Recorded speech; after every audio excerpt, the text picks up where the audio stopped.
Every NFL draft pick has a story, but C.J. Williams' journey to Jacksonville is anything but ordinary.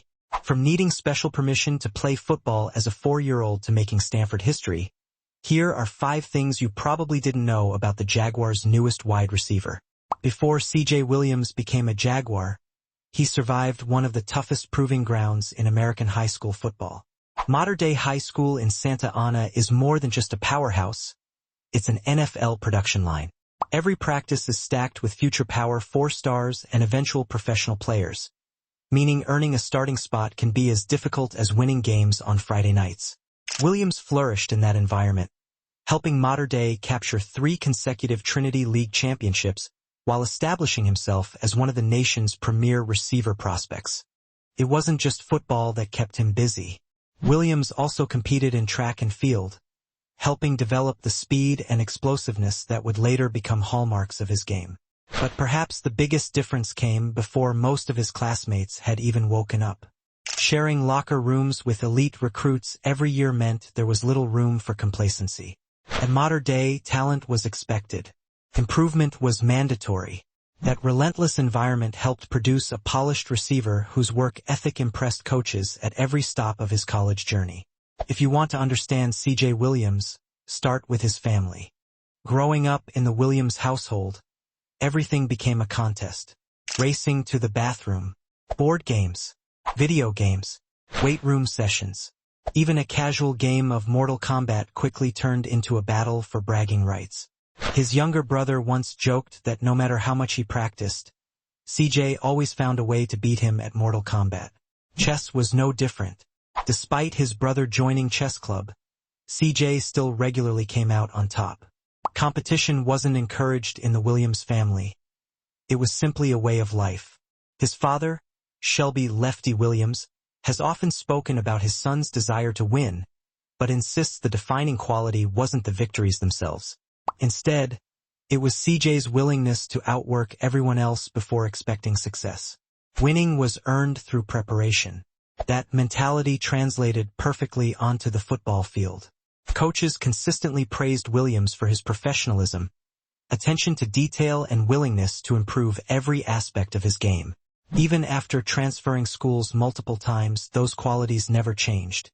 For Williams, competition has never been limited to Saturdays. Whether it's football, family games, or a fighting game on the console, his approach remains remarkably consistent.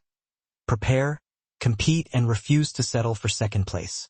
Few players in this year's draft experienced college football quite like C.J. Williams. One of the nation's top recruits in the class of 2022, Williams originally committed to Notre Dame before reopening his recruitment. He eventually signed with USC, joining one of college football's glamour programs under Lincoln Riley.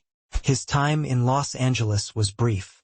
Looking for a bigger opportunity, Williams transferred to Wisconsin, trading sunny California for Big Ten football and one of the nation's most physical conferences. He even earned academic All-Big Ten honors before making another life-changing decision. His final stop was Stanford. In today's transfer portal era, moving schools has become commonplace, but Williams' journey exposed him to almost every environment imaginable. He experienced a blue blood program, traditional Big Ten football, and finally one of the country's most prestigious academic institutions. Each stop shaped him differently. USC showcased elite offensive talent. Wisconsin reinforced toughness and discipline.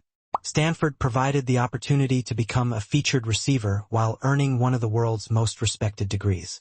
Rather than viewing his journey as instability, Williams has often framed it as growth. Every move taught him something new, and by the time he reached the NFL, he'd experienced more coaching styles, offensive systems, and locker rooms than many veterans. Williams saved the best football of his career for Stanford. After spending much of his college career as a complimentary receiver, he exploded during the 2025 season, becoming the focal point of the Cardinal offense. The highlight came during a remarkable 3-game stretch in which Williams recorded 3 consecutive 100-yard receiving performances. It wasn't just an impressive run. It was historic. Williams became the first Stanford player since quarterback Alex Smith in 2004 to record 3 straight 100-yard games of any kind, and the first Cardinal wide receiver to achieve the feat since Biletnikoff Award winner Troy Walters accomplished it in 1999. Considering Stanford has produced NFL receivers including Michael Wilson, J.J. Arcega-Whiteside, and Simi Fehoko in the years since, that statistic underlines just how rare Williams' achievement really was.